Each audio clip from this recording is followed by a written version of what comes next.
इस वीडियो में हम लोग सोराइसिस के जो नए ट्रीटमेंट अवेलेबल हैं उसके बारे में हम लोग बात करेंगे। तो सोराइसिस एक ऐसी प्रॉब्लम है जो कि काफ़ी मरीजों को काफ़ी ज़्यादा परेशान करके रख देती है।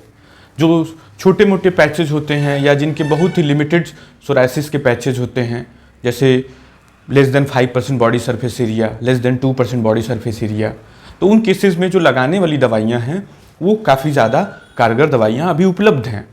तो उन केसेस में तो कोई प्रॉब्लम नहीं होती है। जैसे लगाने वाली दवाइयों में सबसे जो पॉपुलर है वो है टॉपिकल कॉर्टिकोस्टेरॉइड ग्रुप की दवाइयाँ, जो कैल्सिन्यूरिन इनहिबिटर्स हैं जैसे टैक्रोलिमस, इसी तरह से विटामिन डी एनालॉग्स, कोल्टार जो बेस्ड ट्रीटमेंट हैं। तो लगाने वाली दवाइयाँ कई सारी दवाइयाँ उपलब्ध हैं और ये सारी दवाइयाँ बहुत ही ज़्यादा कारगर दवाइयाँ होती हैं। लेकिन जब बॉडी सरफेस एरिया ज़्यादा हो, मतलब कि बीमारी ज़्यादा हो, जैसे मोटा मोटा ऐसे बोला जाता है कि यदि more than 10% body surface area involvement हो तो उस कंडीशन में खाने वाली गोलियों की ज़रूरत पड़ती ही पड़ती है। तो खाने वाली गोलियों में भी पुरानी दवाइयों में बहुत सारी दवाइयाँ बहुत ही अच्छी कारगर हैं और बहुत अच्छे सेफ्टी प्रोफाइल के साथ हैं, जैसे कि मेथोट्रिक्सेट, साइक्लोस्पोरिन, एसीट्रेटिन, आइसोट्रेटिनोइन। तो ये जो बहुत समय से डॉक्टर्स इसके इलाज में इस्तेमाल कर रहे हैं। तो ये दवाइयाँ जो होती हैं काफ़ी ज़्यादा इफेक्टिव दवाइयाँ हैं, काफ़ी ज़्यादा कारगर दवाई है। लेकिन कुछ केसेस में हमें अल्टरनेटिव ट्रीटमेंट की अभी भी ज़रूरत पड़ती है। जैसे कि मेथोट्रिक्सेट के साथ एक लिमिटेशन है कि ये एट कंटिन्यूटी में 4 ग्राम से ज़्यादा देने पर फिर कुछ लीवर पे असर पड़ने के चांसेस होते हैं। तो उस कंडीशन में या तो लीवर का टेस्ट कराया जाए या फिर दूसरी दवाइयों पर मरीज को शिफ्ट किया जाए। कुछ कंडीशन में मेथोट्रिक्सेट की वजह से साइड इफेक्ट आता है, तो उस कंडीशन में इस दवाई को नहीं दी जा सकती है। सेम बात लागू होती है साइक्लोस्पोरिन के साथ, आइसोट्रेटिनोइन के साथ, एसीट्रेटिन के साथ।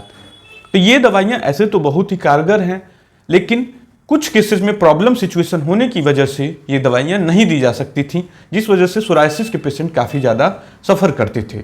तो ऐसे कंडीशन में अब कुछ नई दवाइयाँ विज्ञान के पास उपलब्ध हो गई हैं, साइंस के पास उपलब्ध हो गई हैं, और जैसे जैसे विज्ञान डेवलप होता जा रहा है नए नए द्वार खुलते जा रहे हैं और नए नए ऑप्शंस डेवलप होते जा रहे हैं, जिससे कि अनकॉमन सिचुएशन, जैसे असामान्य सिचुएशन जिसमें साइड इफेक्ट का सिचुएशन है या किसी कारण से पुरानी दवाइयों को नहीं दे पा रहे हैं, तो ये नई दवाइयाँ उपलब्ध हो जाने से काफ़ी हद तक डॉक्टर और पेशेंट दोनों के लिए ये प्रॉब्लम सॉर्ट आउट होती नज़र आ रही है। और भविष्य भी उज्जवल दिख रहा है। आने वाले समय में और भी नई नई तरह की दवाइयाँ आने की उम्मीद है, जिससे कि पूरी तरह से इजी वे में इस बीमारी को लगाम लगाया जा सकता है। तो जो 2 नई दवाइयाँ इसके लिए उपलब्ध हैं उसमें एक है जाइनस काइनेज इनहिबिटर ग्रुप की दवाइयाँ और एक है बायोलॉजिकल्स ग्रुप की दवाइयाँ। तो जो जाइनस काइनेज इनहिबिटर है उसी को शॉर्ट फॉर्म में जैक इनहिबिटर बोला जाता है, और इसके लिए जो सबसे ज़्यादा पॉपुलर दवाई है उसका नाम है टोफासिटिनिब।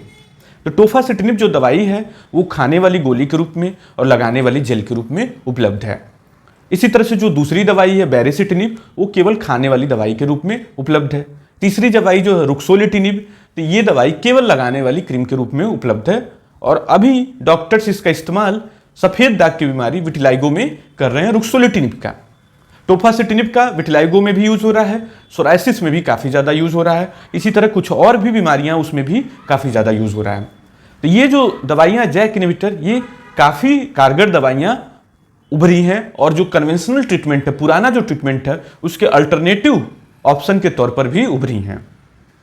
इसी तरह से जो दूसरी दवाइयाँ हैं जिनको बायोलॉजिकल्स ग्रुप की दवाइयाँ बोली जाती हैं, ये जो दवाइयाँ होती हैं ये लाइव सेल्स या इसी तरह से कुछ प्रोटीन्स की सिंथेसिस करके ये बनाए जाते हैं। इनके बनाए जाने का प्रोसेस काफ़ी कॉम्प्लिकेटेड है, लेकिन अभी धीरे धीरे बहुत सारे बायोलॉजिकल्स सोराइसिस के ट्रीटमेंट के लिए उपलब्ध होते जा रहे हैं। अभी इनकी संख्या 10 से ज़्यादा हो गई है बायोलॉजिकल्स की। इन दवाइयों के साथ क्या है इनका मैकेनिज्म, तो ये जो दवाइयाँ होती हैं ये बहुत ही टारगेटेड दवाइयाँ होती हैं।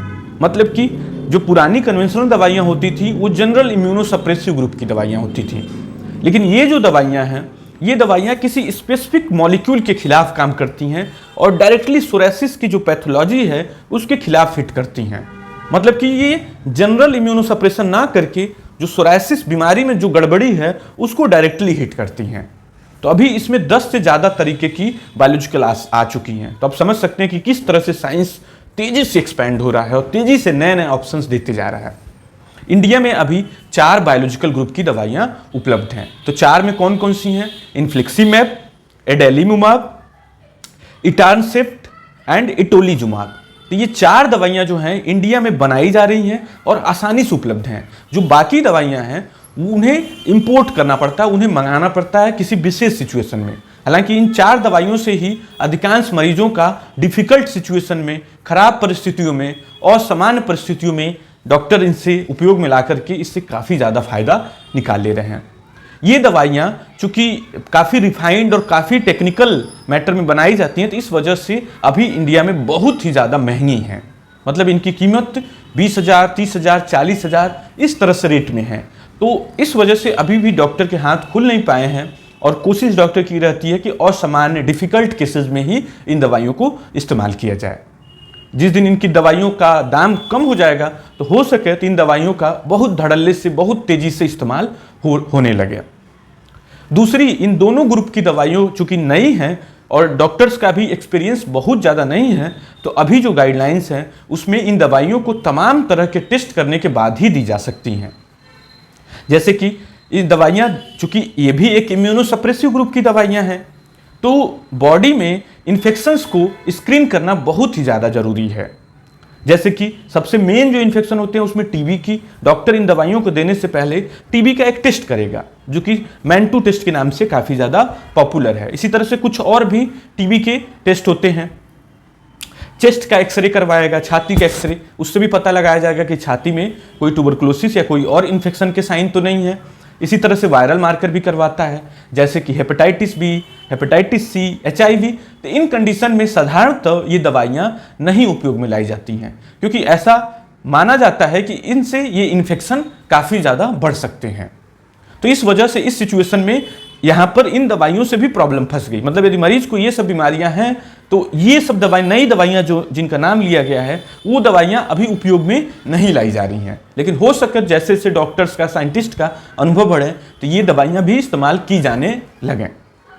और जैसे जैसे साइंस डेवलप हो रहा है तो कोई इस नई दवाइयाँ ऐसी आ ही जाएँ जो कि इस विकट परिस्थिति में भी इस्तेमाल की जा सके, इन्फेक्शन की सेटिंग में भी बिल्कुल आसानी से इस्तेमाल किया जा सके, बिना किसी रिस्क के, इन्फेक्शन के बढ़ने के रिस्क के।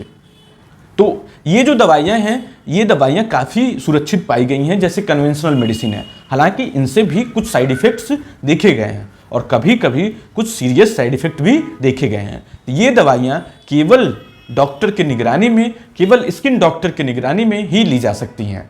मतलब कि किसी भी हालत में ये दवाइयाँ अपने आप मरीज इन्हें नहीं ले सकता है, क्योंकि इसके पहले कुछ स्क्रीनिंग टेस्ट करने पड़ते हैं इन दवाइयों को देने से पहले, और इस दवाई देते समय भी स्क्रीनिंग की ज़रूरत पड़ती है। बार बार डॉक्टर आपका टेस्ट कराएगा साइड इफ़ेक्ट को मॉनिटर करने के लिए, किसी प्रकार का नुकसान न आ रहा हो, और कोई भी ऐसा लक्षण दिखेगा तो इन दवाइयों को तुरंत बंद कर देगा।